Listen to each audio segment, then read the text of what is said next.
with us. One of Coco's first memories in school was being told she was very expressive and a good communicator. No matter where she went, she made friends easily. Working in different careers has also allowed her to utilize her skills in different ways to communicate effectively with people. And this morning on the show, she joins us to discuss a very salient issue, which is the A factor in parenting. How are you doing, Coco? Good morning. I'm fine. Thank you for having me. Thanks for being here. Quickly, let's talk about what the A factor is in this discussion. Well, the A factor is a term, that refers to academics. Every parent wants their kids to excel in school. So the A factor it could stand for a grade, it could stand for A grade.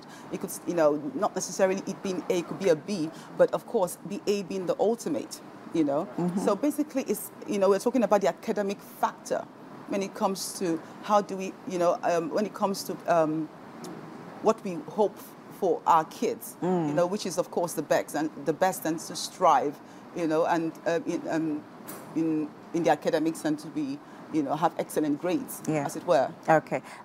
Is it, because I know I'm a parent myself, and there are times where it's just because, well, 21st century parenting, we do not expect our kids, to come home all the time with, with A's or, B's. We still sort of, nudge them just to be better. But must all kids have that A factor?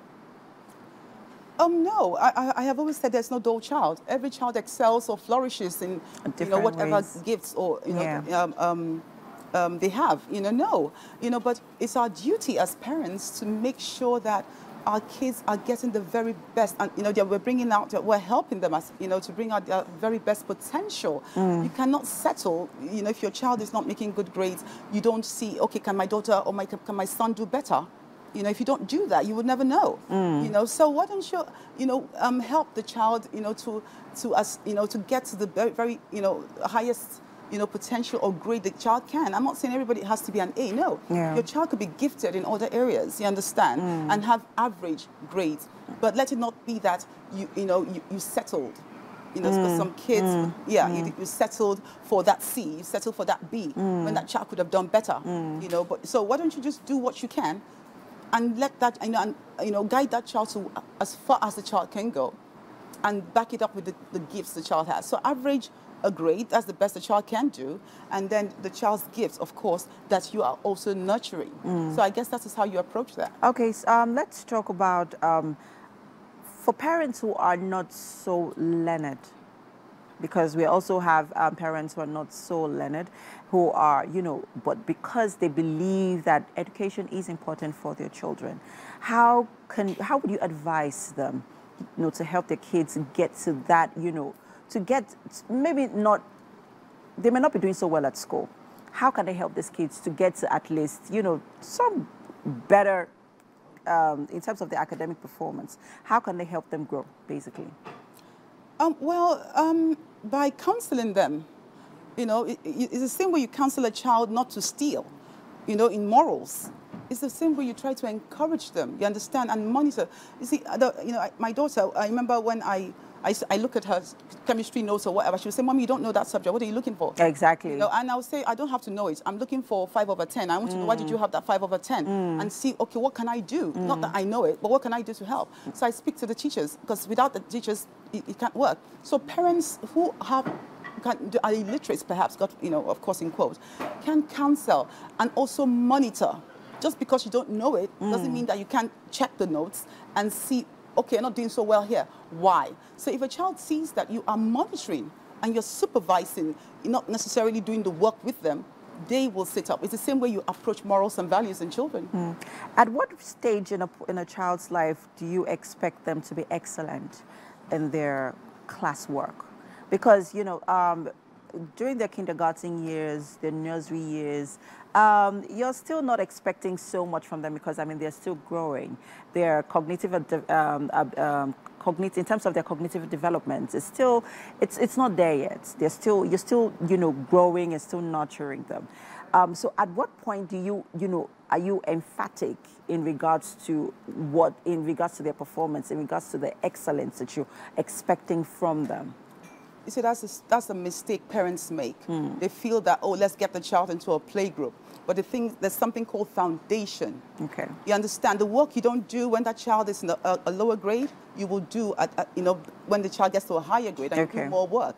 So the foundation, the kind of preschool that child goes, that is where it starts. It starts with the preschool. So you have to make sure that the preschool the child goes to is the right preschool. So by the time the child gets into mainstream, you understand, mainstream school, that child has solid foundation. So it doesn't start from, it starts from then.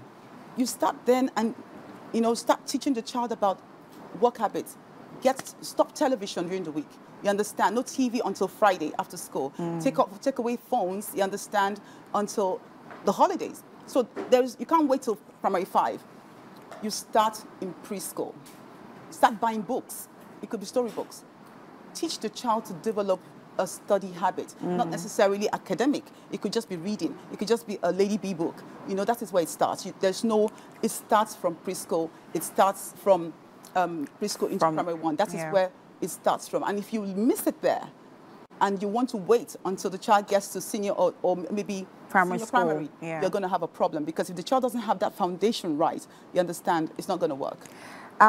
We have had kids who have, over the years, been kept on failing and failing and failing, no matter how hard the parents try, no matter how hard the teachers try, right? And, even when they get into their, preteen years, it's still a problem. It's still a challenge, even for the teachers, parents, and everybody involved.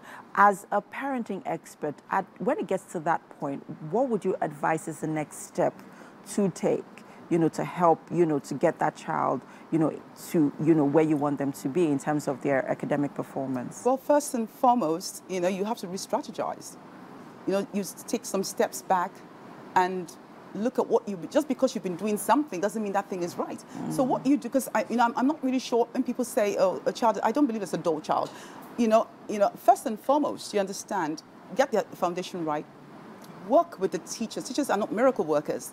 Work with the teachers one-on-one. You understand, and sit with your child and to study. And if you don't know it, and you can afford a tutor, fine. You understand? But if you do not have a tutor, go to the teachers. Say to the teacher, after school, on any given day, I would sacrifice the time and wait. Can you please, help me tutor my child in this subject? You understand?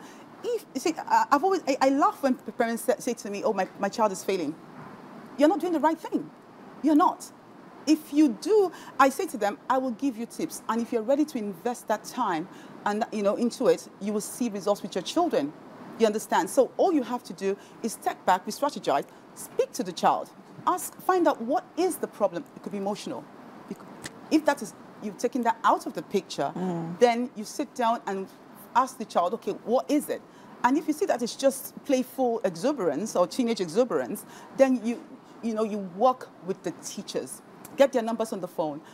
Go to school. Don't wait till open day to go to, to check on your child's academic work. When your child sees that on a consistent basis, you are coming to the class. You are asking the teachers. There is no, you say, what you invest your time in, you get the rewards. It's as simple as that. So don't say, oh, my child is failing, my child is dull. Your child is not dull.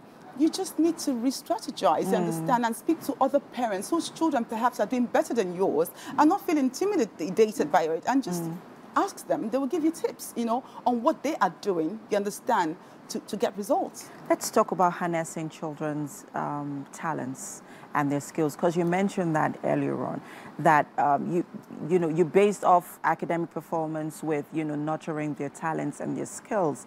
As a parent, how best can you help to nurture your child's talent or skill, or something that you're really good at?